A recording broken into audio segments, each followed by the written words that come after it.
Our true king will show them. We do not serve. We rule.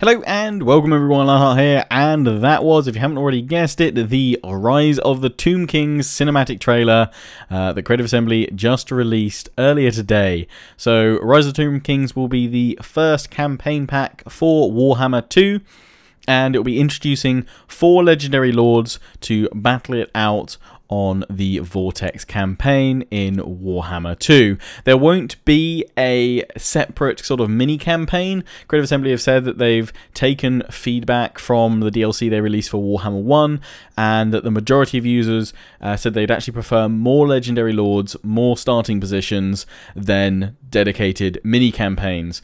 To be honest, I never really played much of either the Wood Elf mini campaign or the Beastmen one, so I'm personally quite happy that they've gone and thrown in more legendary lords.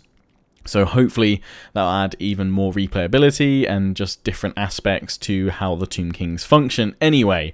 So, speaking of those legendary lords, let's go through them first of all. So there'll be 4 playable legendary lords: Cetra the Imperishable, High Queen Khalida, Grand Hierophant Qutee, and Arkan the Black. So I know very little about Tomb Kings, and I'll definitely be getting together with some of my Warhammer lore friends or collaborating with a Warhammer lore YouTuber over the next couple of weeks to do a lore video on them, educating me, but also if any of you guys don't know that much about Tomb Kings and want to know more, hopefully that video will be insightful and useful for you guys as well. I'm sure loads of you will be sharing sort of your favourite bits of lore about Tomb Kings down in the comment section anyway, so feel free to do so. Also, feel free to let me know which units you're most excited to see, and let me know which of those 4 legendary lords you're going to play as first. Now, it goes without saying that, of course, I will be Let's Playing as one of these 4 legendary lords when the DLC releases, or maybe slightly earlier if Creative Assembly give me preview access. I will do a voting video in the next few weeks to let you guys have the opportunity to vote on which legendary lord I'll do my Let's Play with. Also, on that note, and I will cover this more substantially in another video, but just a heads up, because I know a lot of you have been asking about it recently, is when am I going to do a Dark Elf campaign? It's going to be when I finish one of my current, or rather some of my current Warhammer 2 content, but what I'll probably do is actually wait now until this DLC comes out, just so that obviously I can have the Tomb Kings in that Dark Elf Vortex campaign, because hopefully it'll be interesting to engage and obviously clash with them within that campaign too. But yeah, more on that in another video. So I'm just going to go through some of the information that we have about this DLC, The Rise of the Tomb Kings. I'm gathering that from the Steam store page that's currently available for The Rise of the Tomb Kings DLC, and a Tomb Kings announcement blog that Creative Assembly released alongside the trailer earlier today. So I'll link both those in the description if you want to have a read yourself, and in case I miss anything.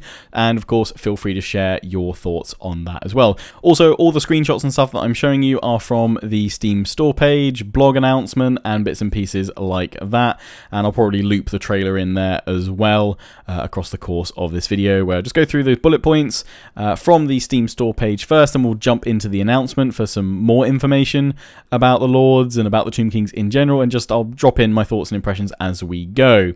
So yeah, just going to the Steam store page first, says that the new Tomb Kings race will be playable in both the Eye of the Vortex and Mortal Empires campaign, although it's worth noting that another bullet point further down does say that, in fact, you won't be racing for the Vortex with the Tomb Kings. Instead, you'll be trying to gather the cursed books of Nagash. I believe there's 9 of them, and then you'll have to win a battle at the Black Pyramid, or rather a battle for the Black Pyramid, in order to achieve ultimate victory. So it's going to be interesting to see how you sort of interact with the other races as the Tomb Kings, because you're not racing for the Vortex. I wonder if Creative Assembly have put in any kind of prompts or missions, and it'll be interesting to see if some of those books are within other factions, other races' territory. Then that will cause conflict in your quest to gather those books.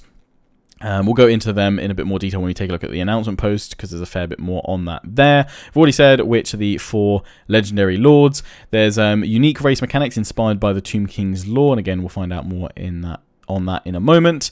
You can uncover the mysteries of the past by researching the Nekharan dynasties, and you'll be able to tap into the realm of souls to regenerate your troops and summon Ushabti in battle. Now, I did a quick Google to find out what the heck Ushabti are, and hopefully I'm pronouncing that right, but apparently they are sort of sacred guardians that are sort of carved in the image of the gods, and they've been brought to life then into battle, and they look pretty darn awesome. So yeah, that should be really exciting to see them in battle as well. And as I've said, do let me know what you think your favourite unit will be so far. It looks like there's sphinxes, and I don't know what it's called, but the big skeleton with the glowing balls is like a titan or something like that. That just looks awesome. I think that's a winning combo. Massive skeleton with laser beams on its eyes. Yeah, can't go wrong with that.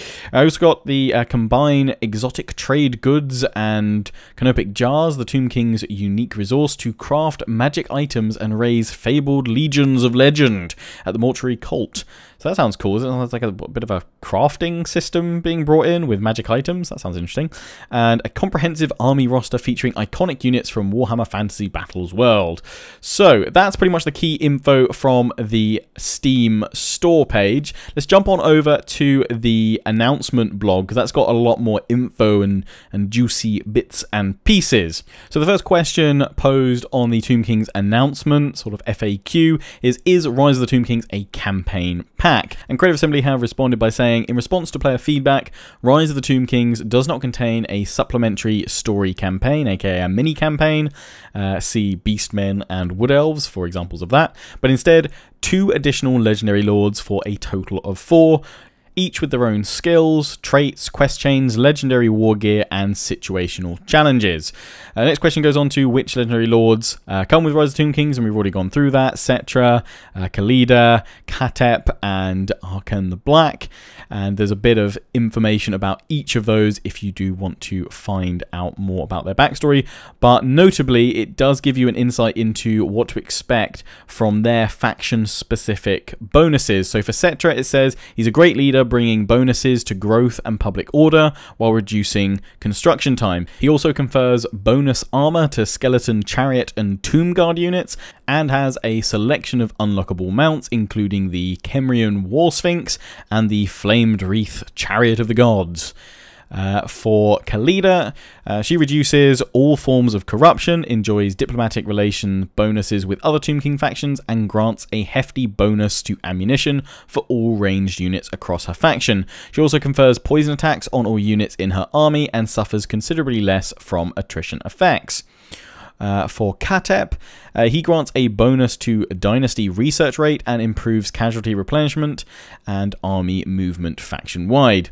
He can also recruit a higher number of Lich Priest heroes and recruits them at a higher rank.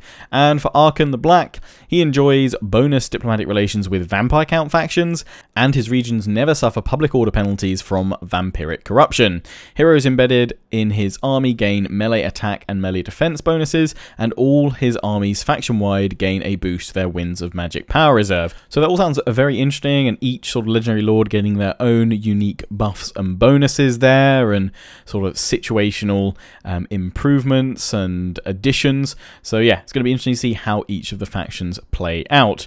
To say, will Tomb King factions be available in both either Vortex Campaign and Mortal Empires, which, yeah, from the Steam page, it said yes, they will be available in both. Will the Tomb Kings be fighting for control of the Vortex? No, we've already covered this. They'll be seeking the 9 cursed books of Nagash, culminating in an epic battle at the Black Pyramid of Nagash. So yeah, you won't be fighting for the Vortex.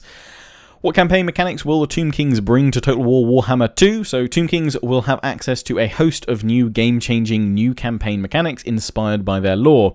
Players will be scouring the map for the legendary books of Nagash as the driving central narrative of the Tomb King campaign. Along the way, they'll be able to research and uncover the mysteries of ancient Nekharan dynasties to further expand their armies, combine exotic trade goods and canopic jars to craft items, and raise the fabled legions Weapons of Legend at the Mortuary Cult, which again we already covered from the Steam page. You'll also be able to unlock the power of their unique rights to turn the tide of conflicts with powerful abilities like shrouding their territory in deadly sandstorms. So that sounds pretty cool. I wonder if that'll have like an attritional effect to it. I would imagine so. As Nekaharan warriors fall in battle, their essence flows to the realm of souls. As certain thresholds are reached, mass healing and resurrection waves are triggered, reinvigorating the Tomb King's armies. That kind of sounds similar to the Dark Elves' murderous prowess, but it sounds like there's various stages to it, and I think actually one of the screenshots we have from the Steam store page shows a little bar, which hopefully I'll have this one up on the screen at the right time, and it looks like there's 3 stages, so I would imagine at each of those stages then you'll be getting those sort of buffs and bonuses of healing and resurrection being triggered across the army. So that sounds pretty cool. So it might be that they probably find that some of the Tomb King units a bit weaker than other races' sort of counterpart units, but these guys will be able to hold on in battle much longer because of that regeneration if they get the kills. So yeah, other than that, the other sort of info on the announcement blog is that of course Tomb Kings will be available on the 23rd of January 2018, and there's currently a 10% discount on the Steam store page, which takes the initial price of £13.99 down to £12.59. Now, honestly, I think I'll need to see some gameplay and probably even try out the Tomb Kings myself before really kind of decide whether that price point is fair or not for the Tomb Kings. But I mean, we are getting 4 Legendary Lords, so 4 starting positions right out the bat. Hopefully their unique campaign mechanics and their pool of units is going to be, you know, fairly hefty and vast to sort of validate that price. But I mean, I guess if I break it down into sort of number of hours you can potentially spend with this DLC, there's 4 lords, so that's 4 campaigns you can play, what, 15 to 20 hours per campaign. Then looking at it like that, to me at least, that's a fair amount of hours to the cost. So yeah, hopefully the mechanics and the units and just the general sort of narrative of going after the Curse Books of Nagash will, you know, make you want to play all 4 campaigns. And if that's the case, then I think that's a pretty good price point. But feel free to share your thoughts. I think we're gonna, you know, ultimately gonna have to play it and see if it's fun, if it's worthwhile to really justify the price. But on the face value of it, I think with the replayability, the other Legendary Lords, that seems pretty reasonable to me.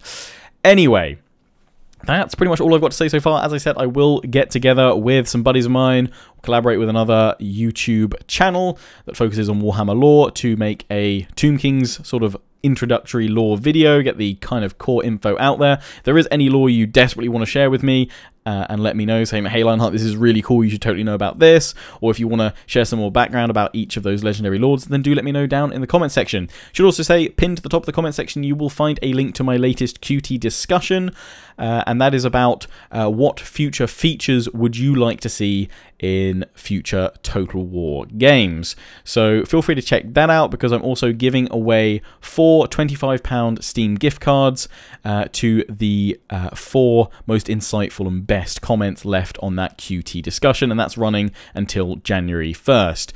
But anyway, hope you've enjoyed this video. Don't forget to comment, rate, and subscribe. Follow me on Facebook and Twitter. Take pride in the Legion. Check out my affiliates and sponsors: Games Planet, Overclockers UK, Qutee, and MSI. Until the next one, ciao for now.